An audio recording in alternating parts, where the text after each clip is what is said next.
नमस्कार मित्रांनो, स्वागत आहे आपलं नाव मराठी यूट्यूब चॅनलमध्ये। परतूर तालुक्याचे आमदार जे बबनराव लोणीकर आहेत, त्यांनी जे शेतकऱ्यांविरुद्ध वक्तव्य केले किंवा त्यांच्या आया बहिणीविरुद्ध जे वक्तव्य केलं त्याबाबतीत आपण पूर्ण माहिती बघणार आहोत। त्याचबरोबर त्यांनी समाजातील लोकांनी त्यांच्यावर ज्या टीका केल्या त्या बघणार आहोत, त्यांची प्रतिक्रिया काय आहे ते बघणार आहोत।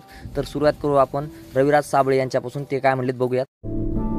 आइए देखते हैं, बैठन मजा आएगा।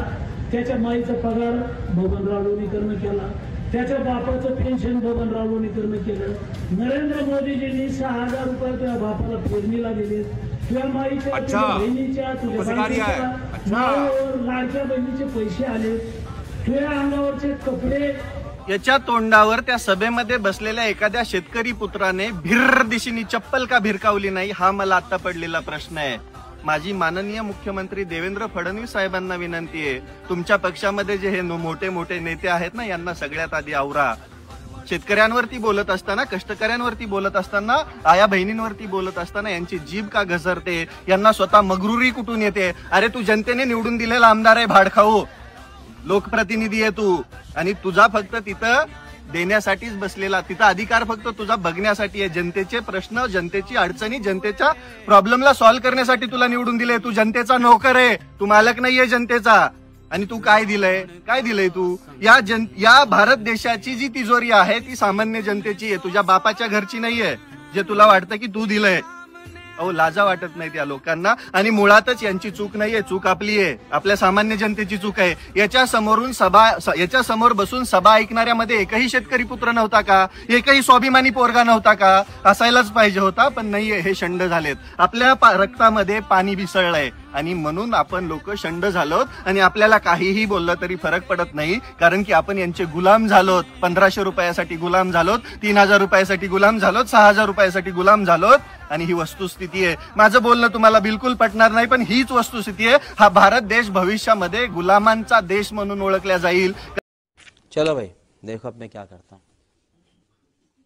चला तर मित्रांनो, आता सविस्तर माहिती घेऊयात। बबनराव लोणीकर काय म्हणलेत, संपूर्ण भाषण बघूयात। त्या भाषणामध्ये त्यांनी काय वक्तव्य केले नक्कीच बघा आता या व्हिडिओमध्ये। रिकामछोट लोक, विशेष करून तरुण पोरं कुचरवाट्यावर बसतात। आता वाटूरला किती कुचरवाटे आहेत काही नाही मला माहित नाही, पण कुचरवाट्यावर बसतात आणि व्हॉट्सअपला टाकतात। काय येतं व्हॉट्सअपला?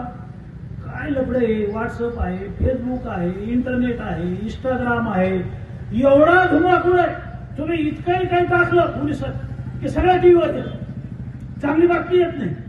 आता मी एवढी बडबड केली 1-1.5 तास, हे काही नाही येणार। मग कुचरवाट्यावरच्या माणसानं जर काही टाकलं आणि थोडं वाकडं तिकडं टाकलं नागमोडी, की लगेच पेपरला येतं, लगेच टीव्हीला येतं। मी सांगितलं की कुत्रा माणसानं लावलं त्याची बातमी होत नाही, पण ज्याने व्हिडिओ पाठवला त्याचं नाव माहित नाही, ती बातमी खरी आहे का खोटी आहे कोणी तपासत नाही। कुचर वाट्यावर बसल्या ते काय लिहिते की आमच्या गावातले 9-10 जण आहेत ना, आमदाराच्या दावणीला बांधलेले। अरे, आमदाराच्या दावणीला बांधलेले? तुमच्या गावात वॉटर ग्रीडचं पाणी आणलं, तुमच्या गावात पाण्याची टाकी आणली, तुमच्या गावात सिमेंट रोड आणला, तुमच्या गावात 4-5 सभामंडप आणले, तुमच्या गावात लाडक्या बहिणीच्या पगारा चालू केल्या, तुमच्या गावात संजय निराधारच्या पगारा चालू केल्या, तुमच्या गावात श्रावणबाळ योजनेच्या पगारा चालू केल्या, तुमच्या गावामध्ये जे काही ज्येष्ठ नागरिक आहेत हे फटकेवाले मामा येतात इथं, कलेक्टरला पेन्शन होतं, तहसीलदारला पेन्शन होतं, आमदाराला पेन्शन होतं, कलेक्टरला पेन्शन होतं, मंत्र्याला पेन्शन होतं, मुख्यमंत्र्याला पेन्शन होतं, सगळ्याला पेन्शन होतं, शेतकऱ्याला नव्हतं। आता तुम्हाला मोदीजींनी अटल पेन्शन योजना आणली, ज्याचं वय 65 वर्षापेक्षा जास्त आहे, अशांचं मानधन पगार चालू केलेले आहेत, आणि कोणाला करायचे असलं तर करू शकता। पण कुचरवाट्यावरचा काय टाकतो की हे 9-10 लोक भाजपच्या आमदाराच्या दावणीला बांधलेले। मग तालुक्यावर काय लिहितात की हे लोक देवेंद्र फडणवीसांचे अंधभक्त आहेत, हे नरेंद्र मोदीजींचे अंधभक्त आहेत। कोण लिहितं? कुचरवाट्यावरचे काटे। काट्याचीच बातमी होती पाहिजे। काय लिहितं ते? मोदीजींनी काय दिलं, देवेंद्र फडणवीसांनी काय दिलं, आमदारांनी काय दिलं? आणि तुझ्या गावात जे आलं ना ते बबनराव लोणीकरनं दिलं 25 वर्षात। दुसऱ्याने काळ्याची डबी दिली नाही, कोणता पक्षावाला असू द्या, आणि कोणत्याही पक्षाच्या नेत्याला माझं आव्हान आहे, गावातल्या कोणत्याही सरपंचाला, जिल्हा परिषद सदस्याला, पंचायत समितीच्या सदस्याला तुम्ही कोणत्याही पक्षाकडे जा तुमच्या आणि काड्याची डबी आणून दाखवा, नाही तर झेंडूबामची बाटली आणून दाखवा डोक्याला लावायला. नाही आणू शकत तुम्ही. कशाचे पक्ष, कशाला धरून राहतात पक्ष? पक्ष काय आहे? जो पक्ष आपल्याला हे सगळं देतो तो आपला पक्ष. काय जटायू पक्ष आहेत आपल्या तालुक्यात, जटायू पक्ष आहेत. काय पक्ष आहेत? काय आणलं, काय दिलं, काय करणार आहेत? त्याला विचारा या मारुतीच्या पारावर आणि सांगा की आम्ही हे आणतो गावाला, आम्ही ते आणतो. ते करत नाहीत. ते म्हणजे अमुक नळग्याचा रोड उकरून काढा आणि त्याच्या बातम्या लावा.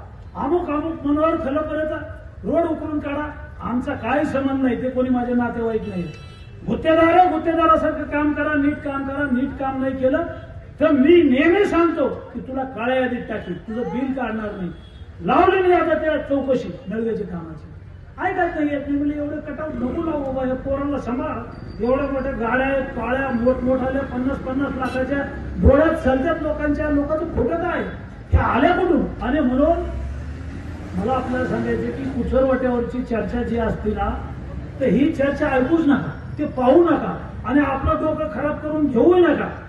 अरे ते कुचरवाट्यावर बसलेले ते 5-6 काटे 10 काटे असतात. त्याच्या माईचा पगार बबनराव लोणीकरनं केला, त्याच्या बापाचं पेन्शन बबनराव लोणीकरनं केलं. नरेंद्र मोदीजींनी 6,000 रुपये तुझ्या बापाला पेरणीला दिले. तुझ्या माईच्या, तुझ्या बहिणीच्या, तुझ्या बायकोच्या नावावर लाडक्या बहिणीचे पैसे आले. तुझ्या अंगावरचे कपडे आमच्या सरकारचे, तुझ्या पायातलं बूट चप्पल आमच्यामुळं आहे. तुझ्या हातातलं ते डबडं मोबाईलचं आमच्यामुळं आहे. अरे आमचंच घेतो ना, आमच्याच पगड्यावर करतो, आम्हालाच बोलतो, चुकीचं लिहितो. अरे म्हणून राजकारणातले लोक काय टीका करतात मला त्याच्याशी काय घेणं देणं. मी प्रामाणिक माणूस आहे, इमानदार माणूस आहे, पक्ष पाहत नाही, काम करतो आणि काही जर चुकलं तर मात्र सोडित नाही. शेवटी राग येतो माणसाला. पहा बरं, तुमच्या आमदाराच्या काळात असं काही होते? त्या घनसावंगी विधानसभामध्ये 100 कोटी हो शेतकऱ्यांचे पैसे